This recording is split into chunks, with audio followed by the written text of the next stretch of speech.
आमच्याकडे सांगली जिल्ह्यामध्ये गडकरी साहेबांनी पुढाकार घेऊन पेठ नाका टू सांगली नॅशनल हायवे अतिशय चांगला केला। परिणाम हा झाला की स्पीड वाढलाय।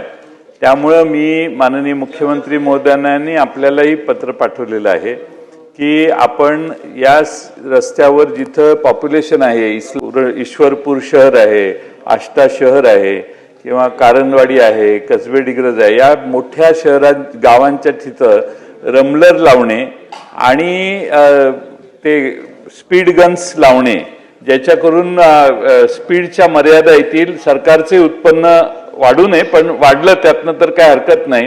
त्यामुळे ईश्वरपूर शहरामध्ये दोन्ही बाजूने जाणारे येणारे ट्रॅफिकला स्पीडची मर्यादा आणण्यासाठी स्पीड गन लावणे, आष्टा शहरासाठी स्पीड गन लावणे आणि अन्य शहरात रमलर्स ठेवणे, असा विचार शासन करेल का?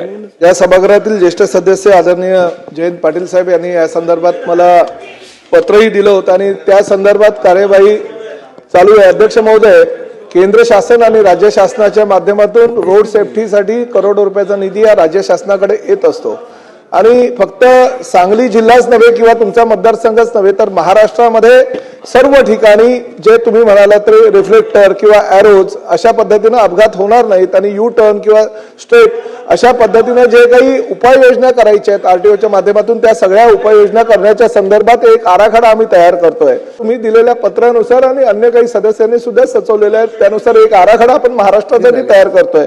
तो फक्त आराखडा नॅशनल हायवे किंवा पीडब्ल्यूडी किंवा एमएसआयडीसीचे रस्त्यावर नाही, इव्हन महापालिका क्षेत्रातील जे रस्ते आहेत त्या विषयावर त्या ठिकाणी सुद्धा तो आराखडा कसा त्याची अंमलबजावणी करण्यात येईल याची आम्ही उपाययोजना करतोय आणि त्यानुसार कार्यवाही करण्यात येईल। नाही, ताबडतोब झाला अंतिम टप्प्यात आहे आणि मला असं वाटतं की ह्याच वर्षामध्ये त्या आराखड्याला मान्यता मिळून आम्ही इम्प्लिमेंट सुद्धा करू।